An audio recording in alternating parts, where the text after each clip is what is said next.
નમસ્કાર મિત્રો, હું છું ખુશ્બુ પંડિત અને આજે તમે જોડાઈ ગયા છો ફૂલ ફંડા વિથ ખુશ્બુ પંડિત સાથે. આજે એક નવા જ ટોપિક જેનું નામ છે કેસરની ખેતી, તેના ઉપર આજે આપણે ચર્ચા કરીશું. હમણાં જ ન્યૂઝમાં હતું કે કેસરની ખેતીને ઉત્તર પૂર્વ રાજ્યો છે તેમાં ઉગાડવાના પ્રયત્નો ચાલી રહ્યા છે.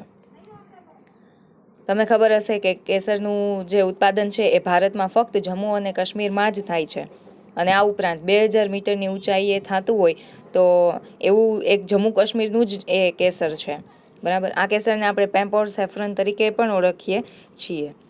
હવે શા માટે ઉત્તર પૂર્વ રાજ્યમાં એની ખેતી કરવાની જરૂર પડી તે વિશે આપણે બાદમાં ચર્ચા કરીશું, પણ આ પહેલાં આપણને કેસરની ખેતી વિશે અમુક બેઝિક નોલેજ હોવું જરૂરી છે. તો એ પહેલાં આપણે જાણી લઈએ. મિત્રો, જે કેસરની ખેતી છે એ ભારતમાં ઈસવીસન પૂર્વે 500 વર્ષો પહેલાં પણ ખેતી થતી હતી કે જ્યારે ઈરાની આક્રમણ થયેલું હતું, બ્રિટિશ રાજ હતું, તે સમયથી કેસરની ખેતી છે એ જમ્મુ કાશ્મીરમાં થતી આવેલી છે. કેસરનું વૈજ્ઞાનિક નામ ક્રોકસ સેટિવસ છે. ભારતમાં કેસરની માંગ જોવા જઈએ તો 100 ટન જેટલી છે, પરંતુ જમ્મુ કાશ્મીરમાંથી આપણને ઉત્પાદન 6 થી 7 ટન જેટલું જ મળે છે. તો આ જ એવી મુખ્ય બાબત છે કે આપણી માંગ વધારે છે પરંતુ ઉત્પાદન એટલા પ્રમાણમાં થઈ શકતું નથી.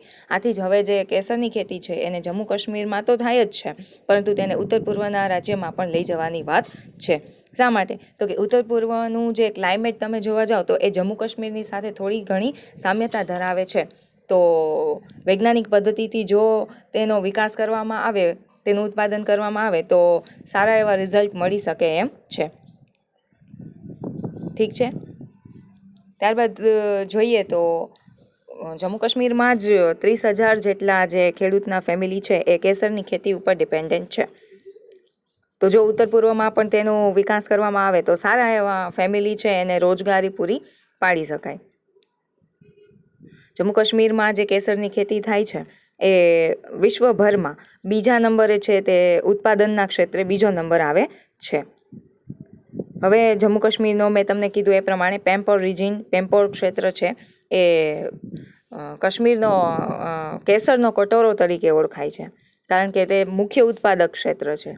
અને બીજા જિલ્લાઓ પણ છે કે જ્યાં કેસરની ખેતી થાય છે. એવા જિલ્લા બડગામ છે, શ્રીનગર તથા કિશ્તવાડ જિલ્લાઓ છે. હવે જોઈએ નેશનલ મિશન ઓન સેફ્રન. કેસર પર એક નેશનલ મિશન લઈને આપણી ગવર્મેન્ટ આવેલી હતી 2010-11ના વર્ષમાં, જેનો મુખ્ય હેતુ શું હતો તો કે એનું કેસરનું ઉત્પાદન વધારવું. બરાબર છે. 3,715 જેટલું જે હેક્ટરમાં આ કેસરની ખેતી કરવામાં આવતી હતી, તો તેના પૂરતું આજે એનો મુખ્ય હેતુ હતો. હવે સેફ્રન મિશનની શા માટે જરૂર પડી? તો કે એક તો લો પ્રોડક્ટિવિટી હતી, લો ઉત્પાદક ક્ષમતા હતી કેસરની. ફક્ત 1 હેક્ટરમાં 1.88 કિલો જેટલું જ કેસર મેળવી શકાતું હતું. આ ઉપરાંત પરંપરાગત પદ્ધતિથી ખેતી કરવી. બરાબર છે. ત્યારબાદ ક્લાઇમેટ ચેન્જ છે તેની પણ અસર કેસરના ઉત્પાદનમાં આવતી હતી. અને તમને ખબર જ હશે કે કેસરમાં જે ભેળસેળવાળું આવે છે, ડુપ્લિકેટ કેસર આવતું હોય છે, તો એને પણ રોકથામ કરવા માટે થઈને સેફ્રન મિશન આપણી સરકાર લાવેલી હતી. અન્ય ઓબ્જેક્ટિવ જોવા જઈએ તો જમીનની ગુણવત્તા સુધારવી. બરાબર છે. પછી ઉત્પાદકતા વધે તો તે માટે આપણી જે સેન્ટ્રલ ગવર્મેન્ટ છે એ 75% જેટલું ફંડિંગ પણ પ્રોવાઈડ કરી રહી છે આ હેઠળ. ત્યારબાદ જોઈએ તો સિંચાઈની સુવિધા જરૂરી છે. બરાબર. પછી ક્વોલિટી સીડિંગ. જો ક્વોલિટીવાળા બીજ હશે તો જ તેનું જે મોલ આવશે, કેસરનો પાક આવશે, એ સારી ક્વોલિટીનો હશે. તો એ પણ પ્રોવાઈડ કરવા જરૂરી છે. પબ્લિક નર્સરીઝ હોવી જરૂરી છે.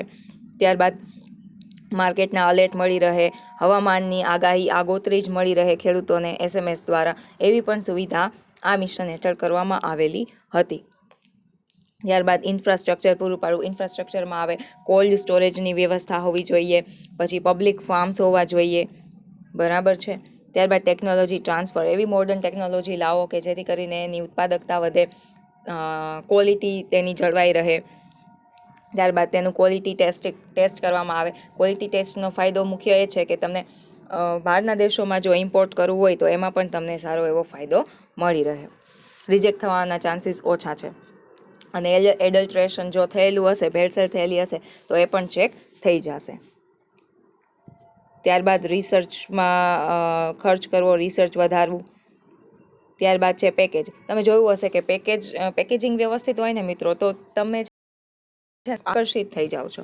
તો પેકેજિંગ પણ એ જ ઇમ્પોર્ટન્ટ છે, બરાબર.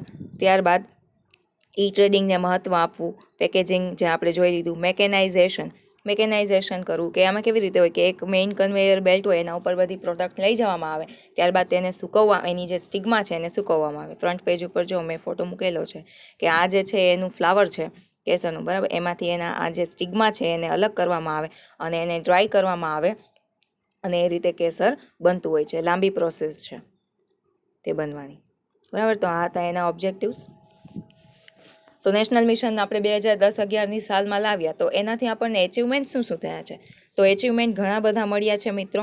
એમાં જોઈએ તો આજે કેસરના જે ઉત્પાદક છે, ખેડૂતો છે, એ લોકો વૈજ્ઞાનિક ઢબેથી તેની ખેતી કરવા લાગ્યા છે, બરાબર. પછી જે જમીન છે એની ગુણવત્તા સુધરી છે અને એ જ જે છે એ ગેમ ચેન્જર તરીકે સાબિત થયું છે કેસરની ખેતીમાં. ત્યારબાદ ઓર્ગેનિક ઢબે તેની ખેતી હવે કરવામાં આવે છે, તેનાથી આપણને ઉત્પાદન પણ સારું એવું મળ્યું છે. તમે જોઈ શકો છો કે આજે એની પ્રોડક્ટિવિટી છે, ઉત્પાદકતા વધેલી છે.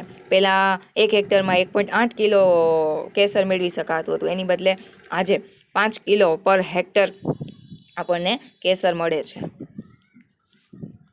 હવે સેફ્રન પાર્ક શું હોય છે તે જોઈએ.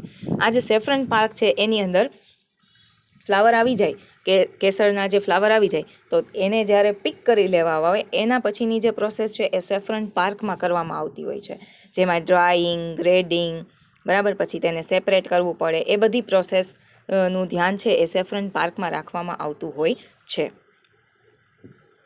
બરાબર છે.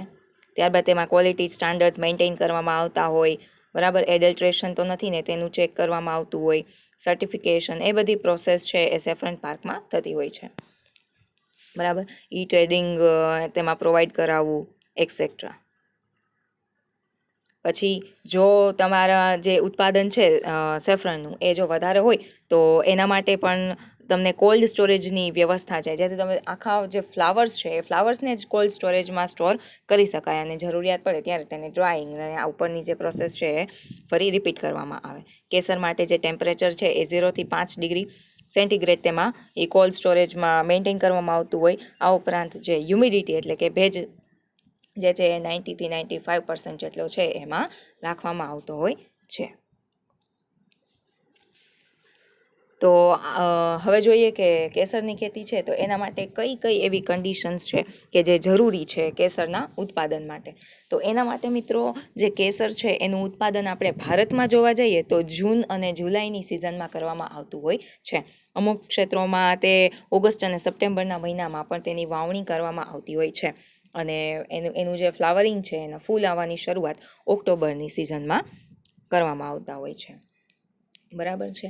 આજે કેસરનો જે છોડ છે એને 12 કલાકનો સૂર્યપ્રકાશ જરૂરી હોય છે તથા તેની જમીન છે એ કેલ્કેરિયસ એટલે કે કેલ્શિયમયુક્ત હોવી જરૂરી છે, હ્યુમસ રીચ હોવી જોઈએ તથા વેલ ટ્રેન્ડ એટલે કે પાણીના નિકાલની વ્યવસ્થા હોવી જોઈએ. અને આજે એની પીએચ આટલાથી આટલા વચ્ચે 6 થી 8 વચ્ચે એની પીએચ છે એ મેન્ટેન થતી હોવી જોઈએ. સમરની સિઝન હોય તો એમાં પણ એને વધારે ટેમ્પરેચર નહીં, 35 થી 40 ડિગ્રી વચ્ચેનું તાપમાન હોવું જોઈએ અને વિન્ટરમાં -15 થી -20 ડિગ્રી વચ્ચે જેટલું તાપમાન ચાલ્યું જાય તો પણ તેમાં તેને અસર નથી કરતું. અને રેઇનફોલ પણ તેને 1000 થી 1500 mm જેટલો વાર્ષિક જેટલી એની જરૂરિયાત હોય છે. પેમ્પર સેફ્રન વિશે જોઈ લઈએ. તો આ જે સેફ્રન છે આપણે જોયું જમ્મુ અને કાશ્મીર પૂરતું મર્યાદિત છે અને પેમ્પર રિજનમાં મુખ્યત્વે આ કેસરની ખેતી થાય છે, એટલા માટે જ એને સેફ્રન બાઉલ ઓફ કાશ્મીર એટલે કે કાશ્મીરનો કેસરનો કટોરો તરીકે ઓળખવામાં આવે છે. આજે પેમ્પર સેફ્રન છે એને આજે તમે જુઓ છો GIAHS નામની સંસ્થા એટલે કે globally important agricultural heritage systems તરીકે એને ઓળખ આપવામાં આવેલી છે. નેક્સ્ટ સ્લાઇડમાં આપણે જોઈએ કે એ શું છે. પણ ભારતમાં કુલ 3 GIAHS સાઇટ્સ છે.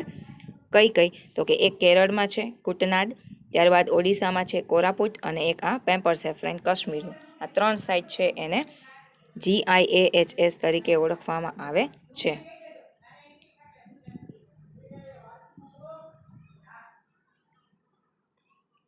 હવે જોઈએ globally important agricultural heritage systems શું છે. તો આ જે સિસ્ટમ છે, આવું જે જુદી જુદી એગ્રીકલ્ચરલ સિસ્ટમ હોય એ કંઈક અલગ મહત્ત્વ ધરાવતી હોય, કંઈક એનું બ્યુટિફિકેશન સુંદરતા હોય, એવી બધી જે ખેતીની જે પ્રેક્ટિસ થતી હોય આખી દુનિયામાં, એને આ ટેગ આપવામાં આવે છે, જેને શોર્ટમાં GIAHS તરીકે ઓળખવામાં આવે છે. તેને FAO દ્વારા ચાલુ કરવામાં આવ્યું હતું. FAO એટલે કે ફૂડ એન્ડ એગ્રીકલ્ચર ઓર્ગેનાઇઝેશન. ફરીથી રિપીટ કરું છું, FAOનું full form food and agricultural organisation. FAOનું હેડક્વાર્ટર ક્યાં છે એ જવાબ તમે મને કોમેન્ટમાં આપજો. ઠીક છે. અને હમણાં જ જોવામાં આવે તો GIAHSનું 4 જે ખેતીની વ્યવસ્થા છે, ચાર ટી કલ્ટિવેશન, ચાની જે ખેતી થતી હતી, હવે 4 દેશને આપવામાં આવેલું છે, 3 દેશને આપવામાં આવેલું છે, ચાઇના, કોરિયા અને માફી ચાહું છું, ચાઇના, કોરિયા તથા જાપાન, આ 3 કન્ટ્રીની જે સિસ્ટમ્સ છે એને GIAHS ટેગ આપવામાં આવેલો છે. 2 ચાઇનાની છે, 1 જાપાન અને 1 કોરિયાની. આ બધું તમારે યાદ રાખવાનું નથી મિત્રો, પરંતુ ખાલી કયા દેશને આપેલું છે એટલું ખાલી યાદ રાખજો. હવે આપણા મેઇન મુદ્દાની વાત છે કે આ જો તમે 9 નવેમ્બરનું કરંટ ન્યૂઝમાં હતું, PIBનો આ સ્ક્રીનશોટ છે કે જ્યાં ન્યૂઝ હતા કે આ જે સેફ્રન બાઉલ ઓફ ઇન્ડિયા છે એને નોર્થ ઇસ્ટ ભારતના ઉત્તર પૂર્વના જે રાજ્યો છે તેમાં તેને એક્સટેન્ડ કરવામાં આવી છે આ સેફ્રનની જે ખેતી છે એને. ઉત્તર પૂર્વમાં કયું રાજ્ય? સિક્કિમ રાજ્ય. સિક્કિમનું એક ક્ષેત્ર છે યાંગ ક્ષેત્ર, ત્યાં કેસરની ખેતી છે એના સફળ પ્રયોગો કરવામાં આવેલા છે. નેશનલ મિશન ઓન સેફ્રન હેઠળ જ આ જે પ્રયોગો છે એ કરવામાં આવ્યા હતા. બરાબર છે. તો આ એના વિશેની માહિતી છે કે જો આ પ્રયોગ છે એ સિક્કિમના આ યાંગ ડિસ્ટ્રિક્ટમાં જો સફળ થશે તો આગળ જતાં તેને મેઘાલય અને અરુણાચલ પ્રદેશમાં પણ એક્સટેન્ડ કરવામાં આવશે. કઈ સંસ્થાના માટે ઇનિશિયેટિવ લે છે? તો નેક્ટર જેનું ફૂલ ફોર્મ છે north east centre for technology application and research. આ એક ઓટોનોમસ બોડી છે, આપણું જે સાયન્સ અને ટેકનોલોજીનો વિભાગ છે એના અંદરમાં આ નેક્ટર સંસ્થા છે એ કાર્યરત છે, અને તેણે આ કેસરની ખેતીનો પાયલોટ પ્રોજેક્ટ છે એ આગળ હાથ ધરેલો છે. જો આ પ્રયોગ સફળ રહ્યો તો સેમ ક્વોન્ટિટી સેમ ક્વોલિટી, બરાબર, ગુણવત્તા એ જ રહેશે, પણ જે વધારે ક્વોન્ટિટીમાં સેફ્રન છે એ મેળવવાનો પ્રયોગ કરવામાં આવશે. ઠીક છે. તો આ હતું આજનું એનાલિસિસ. આજે આપણે જે કેસરની ખેતી છે એ જમ્મુ કાશ્મીરમાં થાય છે, પણ તેની ઉત્પાદકતા લો હતી, માટે તેને ઉત્તર પૂર્વના રાજ્યમાં કેસરની ખેતી કરવાના પ્રયોગો કરવામાં આવ્યા. શા માટે? તો કે સિક્કિમ જે છે, સિક્કિમનું યાંગ પ્રદેશ જે છે એનું જે ક્લાઇમેટ એટલે કે વાતાવરણ તથા તેની જે જિયોગ્રાફિકલ કન્ડિશન, ભૌગોલિક જે સ્થિતિ છે એ જમ્મુ કાશ્મીર સાથે થોડું ઘણું સામ્ય ધરાવે છે. તો આ માટે તેને ઉત્તર પૂર્વીના રાજ્યમાં એક્સટેન્ડ કરવાની વાત છે.